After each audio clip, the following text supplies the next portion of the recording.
Welcome again, my friends, to another edition of the Heritage Wealth Planning YouTube channel. I'm going to share with you a topic that is near and dear to my heart, and that is how widows get screwed when it comes to taxes. I'm going to share it basically using, first and foremost, a Vanguard article I came across not too long ago. Given that it's tax season right now, the required minimum distributions on people's minds, this is a pretty good article to start with, and then go over and show you what happens to widows and widowers, frankly, but widows when they survive their spouse, and what happens to the tax consequence for them, because it's bad. And of course, our illustrious leaders in Washington D.C. have done nothing about this, and it ticks me off. All right, so Vanguard talks, but I love Vanguard. I mean, they're a great company. I cut my teeth there from '98 to 2000, I think. And I learned a lot, just absolutely impeccable. And Jack Bogle, the guy who founded Vanguard, he wrote the book Common Sense on Mutual Funds, and I have a signed copy. It's just you got to read it. I mean, it'll change everything about the way you think about investing.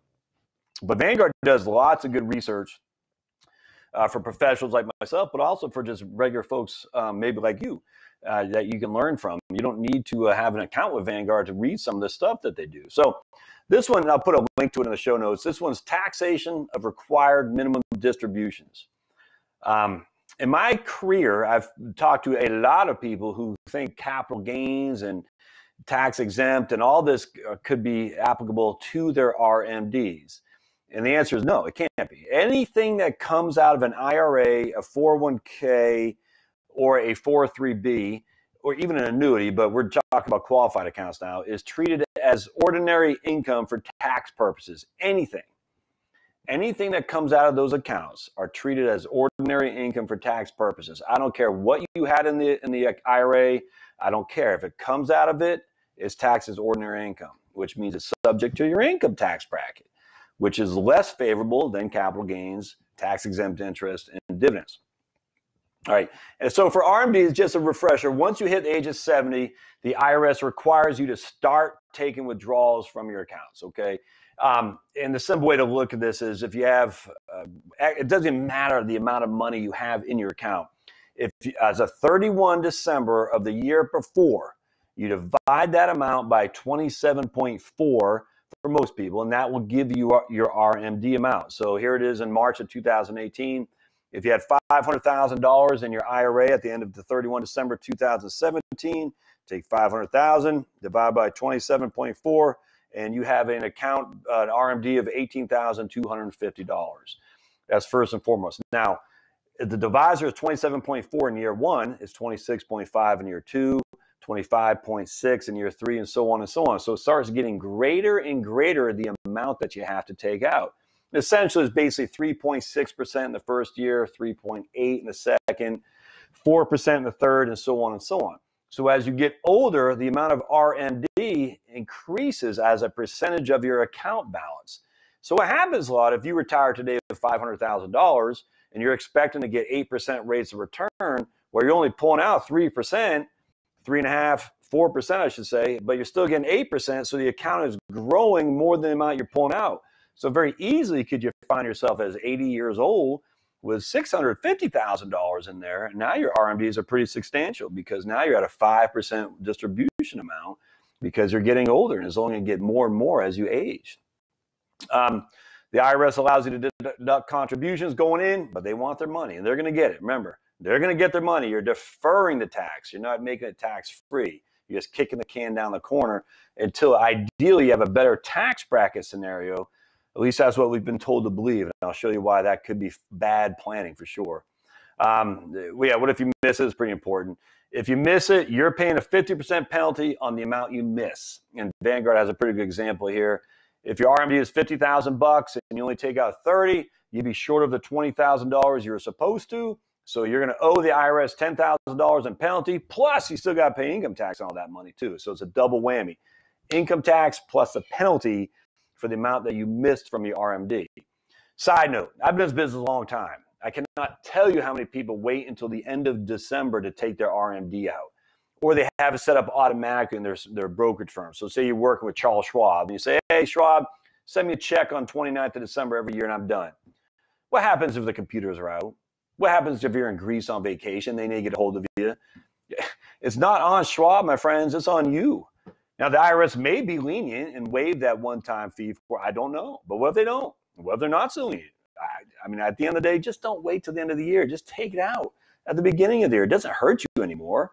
You're only going to pay tax on the amount when you file your taxes. So just don't wait till the end of the year to have something go awry, and now you're in front of the IRS begging for relief of a $10,000 penalty. Not good. We talked about how IRA RMDs are calculated. We talked about how they're taxed. Again, they come out, they go in tax deferred, they come out taxed as ordinary income. Can you donate your RMD to a charity and avoid taxes? Absolutely, you can. Qualified charitable distributions are wonderful. President Obama signed this into law to make it permanent. Every year is a political tug of war between the Democrats and Republicans, and finally they just got on board. They said, we got to make this permanent. So if I have an RMD of $25,000 and I don't need it, you can go ahead and give it to your church or the Boy Scouts or your charity, whatever you want to do, and you will not be subject to a 1099, which you have to offset with a charitable contribution. It's just a little bit more easier to get that money to the charity without you having to fill out various forms on your tax scenario. All right, so actually real quick, before I go, you might see these XYPN tabs up here. I joined on to the XY Planning Network and you should look at it if you're looking for an advisor. They have, I guess, 300 advisors or something like that. Yeah, the reason being because there's this huge gap of clients that were not being served in the financial advisory world because they didn't have that much money under management in terms of assets. They didn't have a lot of commissions to pay. And so advisors steered clear of people who are, maybe in the 30s and 40s making decent money, but they didn't have the asset base to turn over to a professional money manager in which the money manager could get feed on. So XY Planning Network said, forget that. We got to serve these people, and we do. And so as a fee-only financial advisor, you can pay a bunch of different ways to fee-only guys. You just won't pay a commission. I tell you that right now. You might pay for assets under management. You might pay hourly. You might pay for the financial plan. And that's what I do. I said, I don't charge for there's no commissions. I charge however you want to pay me, either by the planning that we do, or if you want me to invest your money, I'll charge you a fee for that.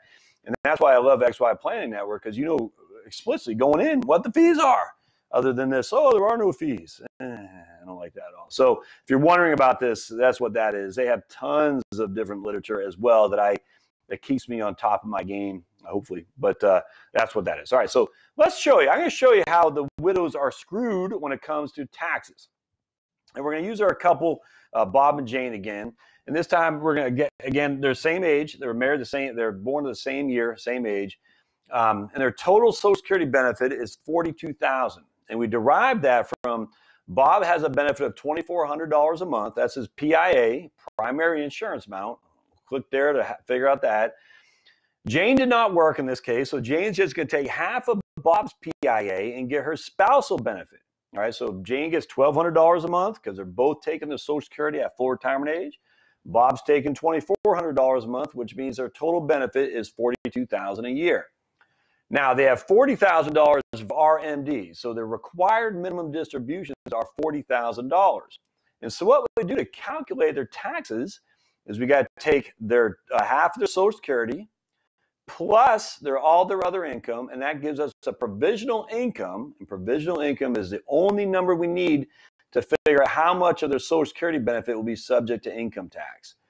So provisional income is $61,000, which means I did all the calculations. I have it set up to do it for me. That means $20,450 of their Social Security, of their $42,000. So basically half of their Social Security benefit will be subject to income taxes. Okay, with me so far. So all they're trying to do is get two things: how much of their Social Security is subject to tax, and how much is everything else subject to tax.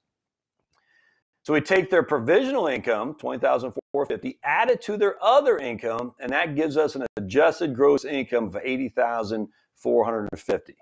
All right, so they have an AGI, $80,450. We take their standard deductions. They each get $12,000. That's $24,000. And that means their taxable income is $36,450. $36,450. So I go to my other cheat sheet here, which I created as in terms of their tax bracket for a married couple filing jointly here in 2008. And that's what it'll show you there. That's the tax brackets. 36,450 is their taxable income. That means they have a total tax of $3,992, basically $4,000. Okay, so they have to pay tax on. They have a $4,000 tax. We go back here to put in what that means their effective tax rate is, and that shows you put $3,993. The tax rate is 4.87%. So a couple who has $82,000 of income is paying $4,000 of tax, which means they're only losing 5% of their total income to the IRS. Now, this is not included in the state that you live in, so be very careful there. This is just the feds. That's not too shabby. It's actually pretty good. $82,000 income and only $5,000 or $4,000 of tax. I'll take that. Now, we kill Bob off because we're very chivalrous here at Heritage Wealth Planning.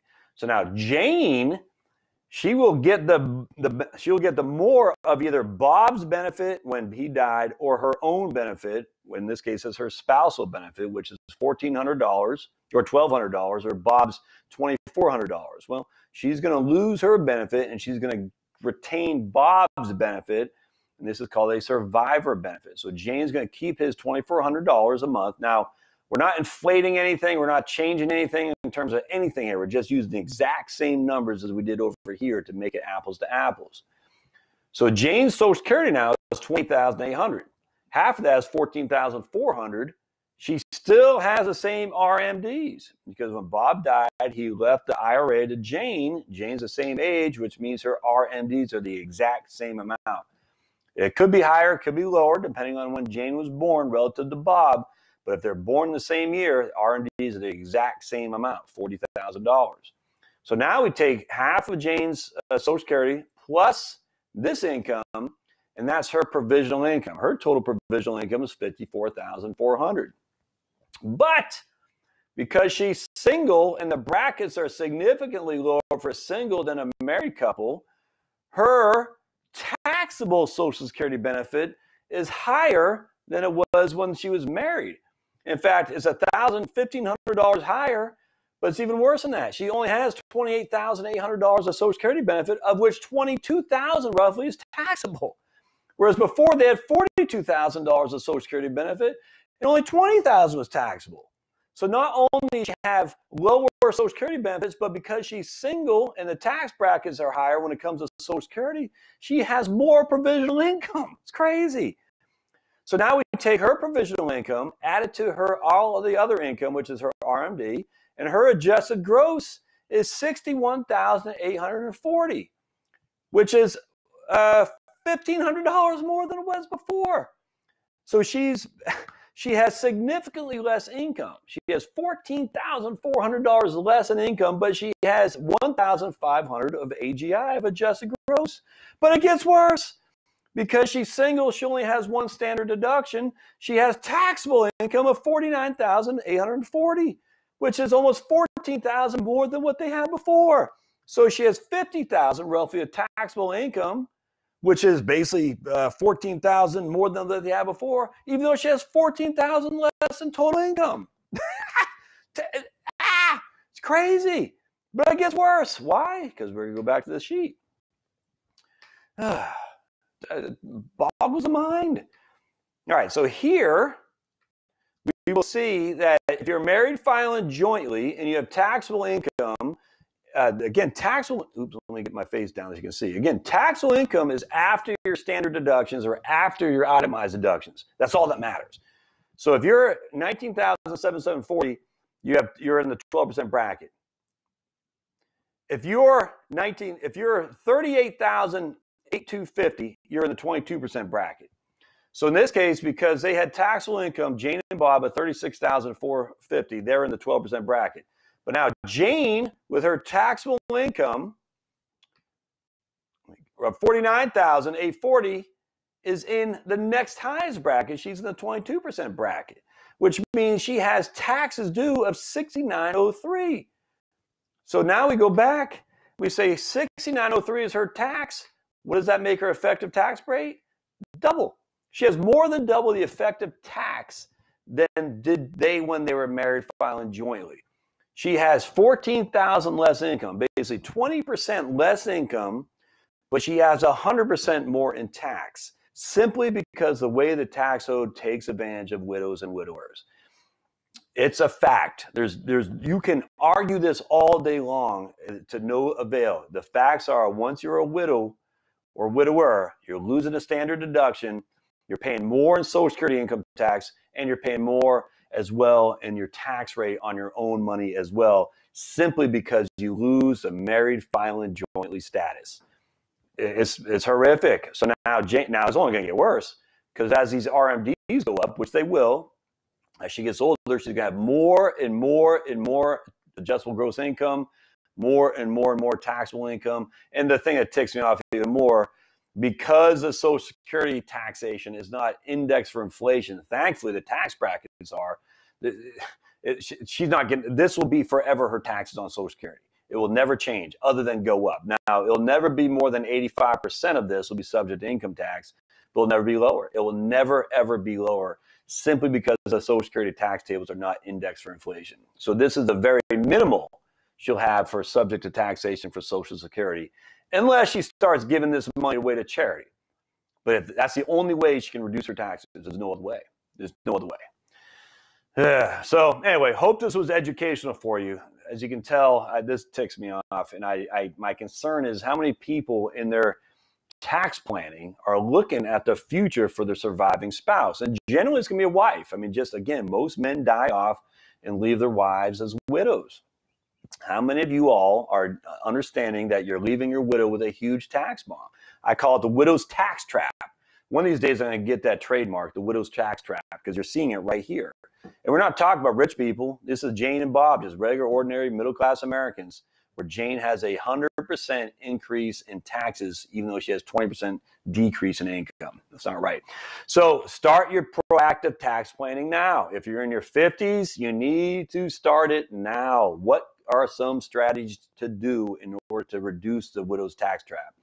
If you follow my book, 21 Reasons You Need a Roth IRA, I have 21 reasons that you need a Roth IRA. And one of these, and we're talking about this, probably 90% of the conversation is how to deal with widows and widowers and what to reduce this tax trap, to take advantage of the married filing jointly status that they're in now. All right, thumbs up. Questions. I'd love to hear your questions or comments below. Write your congressman for sure. Start your proactive planning. Your CPA, your tax actor, what's the TurboTax, H&R Block guy, your financial advisor. Talk to them. Say, look, I do not want to be left in the widow's tax trap. And I got to say, if they don't know, if they're kind of like, oh, don't worry about it, that's wrong. You do worry about it, because the stuff you do today will pay off many, many, many moons from now when you're leaving your spouse as a widow or widower. All right, don't forget to subscribe, and then also hit the little notification bell so you get notified on future content that we do here at the Heritage Wealth Planning YouTube channel. Thanks, guys.